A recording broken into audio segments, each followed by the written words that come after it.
6 months. It's going to be relevant throughout the end of the year, but really kind of these would be the main headlines that we're dealing with at this point in time. Jeff, can I click through this, or? I've got it. So. Okay. Yeah, we'll start here. This was really the main focus of the conference last year for me. I cover all the hedging for all of our clients nationwide on the hot rolled coil steel front. So obviously in the automotive space, steel purchasing tends to be a pretty big component of what most people do. If that's not the case, please let me know, and I can kind of breeze past it. One thing that everyone's been seeing, it's all over the news headlines, all over TV, really poor earnings season this year for all the big players in U.S. Steel. I'm not mentioning U.S. Steel in particular, AK, Nucor, you name it. Most of those big names have actually lost money, not only on the quarter, but some of them which for the year. So these mills have been hurting. They've been pushing through price increases, as they typically do, through price increase letters, whether formally or informally, and they've really just been pushing to stop the bleeding.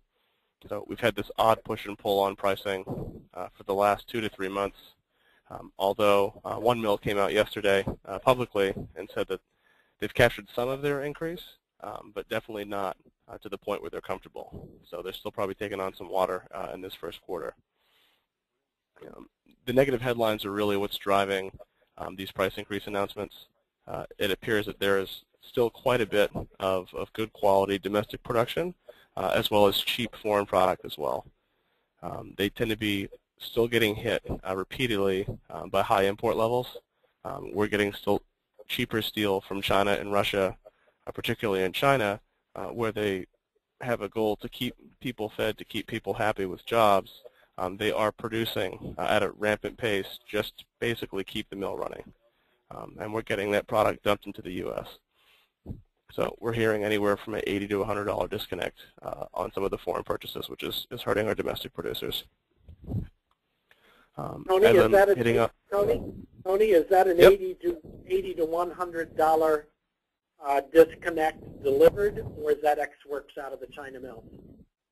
Depends on how you're buying it. It's typically quoted, I've heard that from service centers, like about a $100 difference.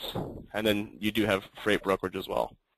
Okay. It differs between Pac Northwest, Southeast, etc. The main point being, though, price is an issue. The U.S. economy has been hurting, and people are still trying to produce units of whatever they make. If you're able to get a 10, 15, 20% cheaper price somewhere else, people are still doing that, as long as there's no noticeable difference in quality.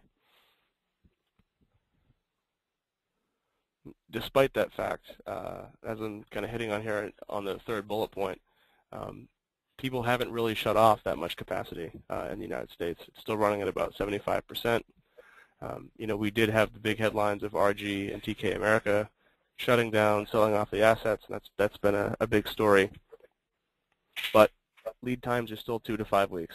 So material is very available. It's easy to get. It depends if you're in a remote location. It might take longer.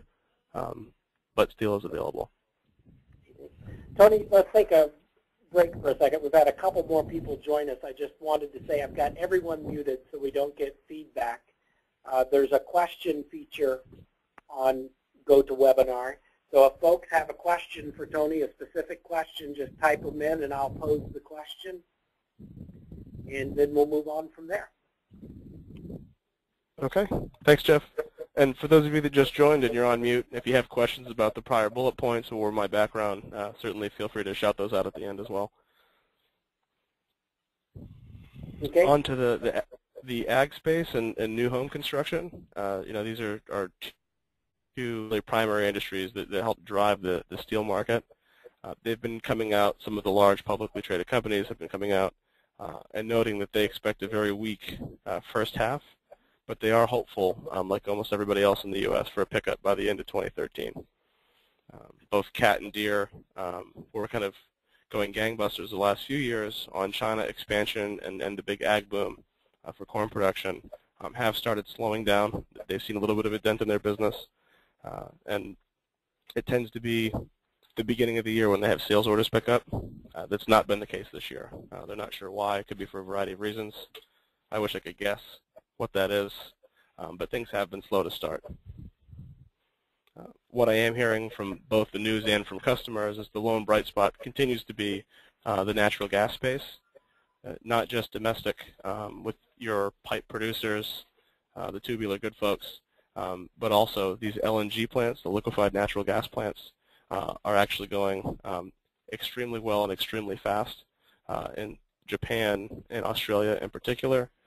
As natural gas gets so cheap here and people need it abroad because they actually have considerably higher energy costs, we've seen a lot of 5- and 10-year construction programs going in from some of our refiners. So that is helping drive a good portion of the demand at this point. So where we stand right now, prices have been on either side of $600 a ton. Obviously, that's only looking at hot rolled coil. So things have come off a bit as of late. Producers don't think prices are where they should be. Obviously, they like to make more money or at least be in positive territory. But they still are a little bit leery with some of the macroeconomic headwinds that we have. And we'll see that in a slide or two. You believe that the producers are going to be able to sustain their price hikes? The Chinese are dumping steel into the U.S.? Oh, absolutely not. I wouldn't be surprised if we did see something down towards the 550 to up to 600 range here in the next couple of months. That's just my gut. We always play this fun game, with the mills.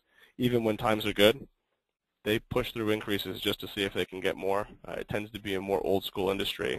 Aluminum and copper have much more of a fairer pricing dynamic in the sense that it's transparent. But I would expect that they're not going to be able to just keep pushing them through if everyone else is still reeling from some of this pain. A lot of sales orders are down, which leads me to believe that there's no reason for them to be driving prices higher.